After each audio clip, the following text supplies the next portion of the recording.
The Gospel of Luke, chapter 16. Imagine for a moment that you're standing at a crossroads.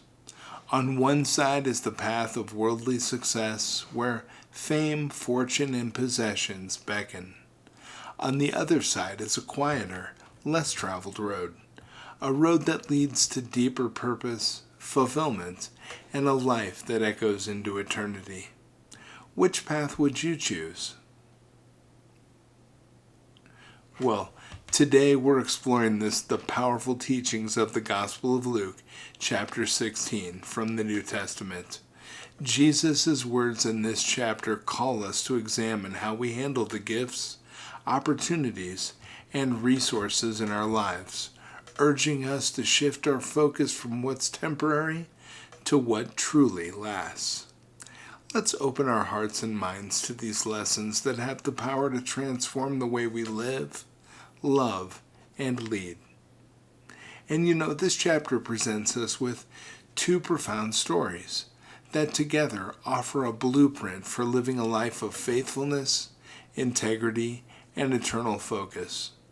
These stories challenge our perceptions of wealth, stewardship, and what it means to live a life that matters. The parable of the dishonest manager.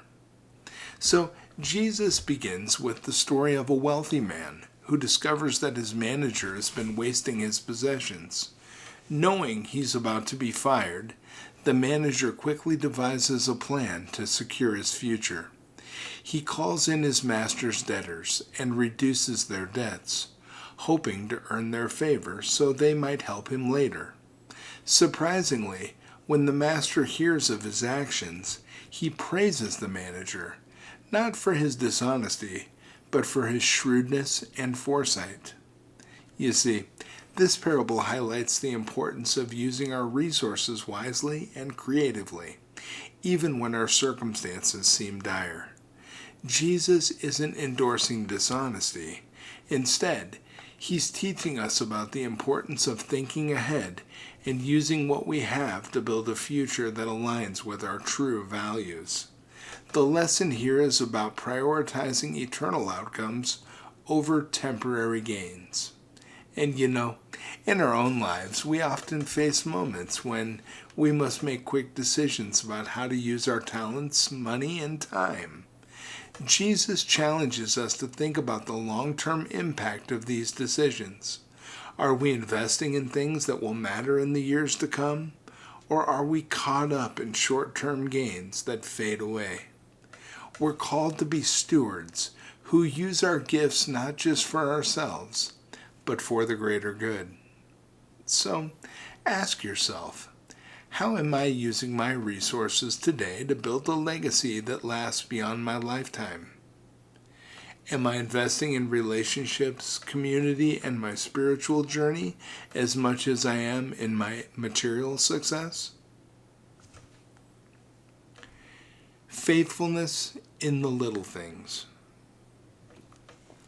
Jesus then expands on the idea of stewardship with a teaching that resonates deeply.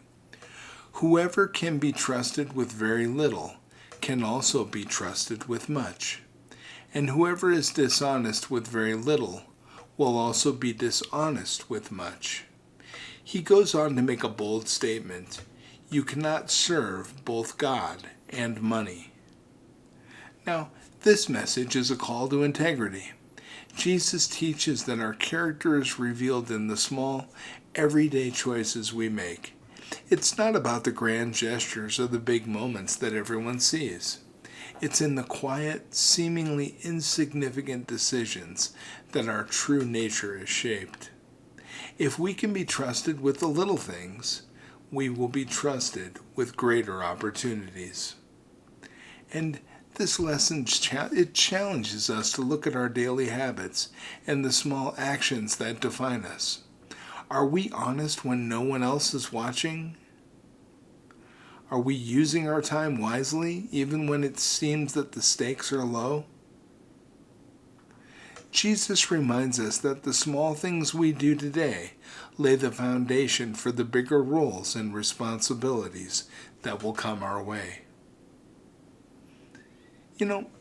we should reflect on how we handle the small responsibilities in our lives. Do we approach them with the same dedication as we would a major task? What do these small actions reveal about our character?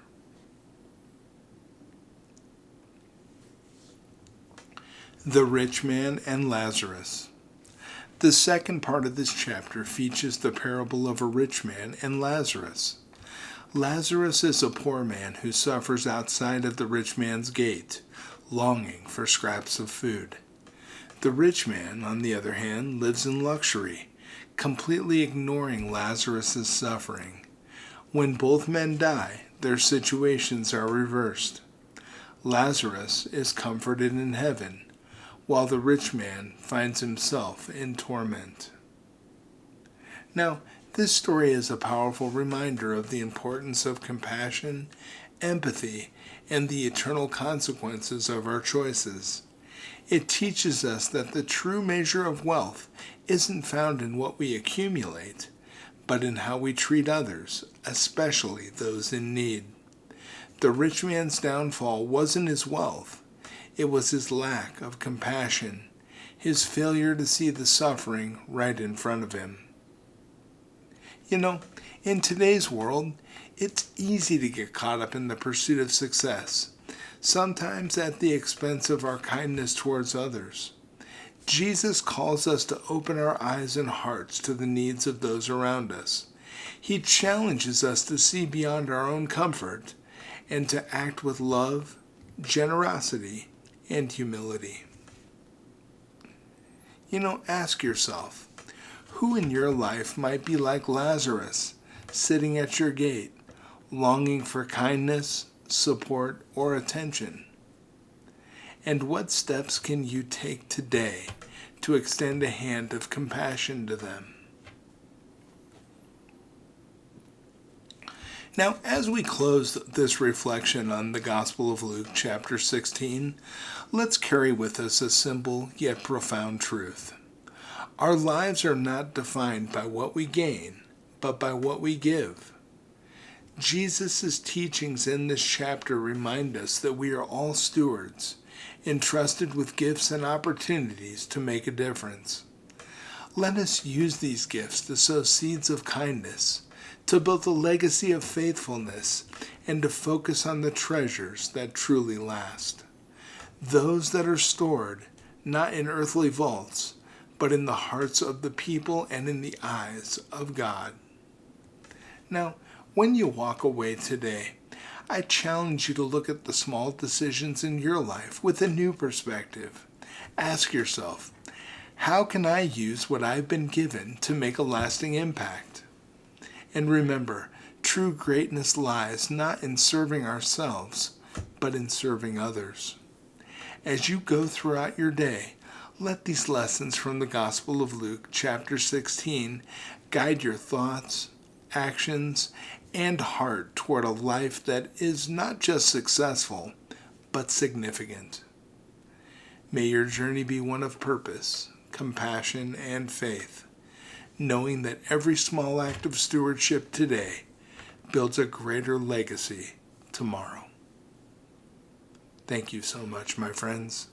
Thanks for joining me today. Tomorrow I'll be back with the Gospel of Luke, chapter 17. Have a beautiful day. I can't wait until I see you then. Take care.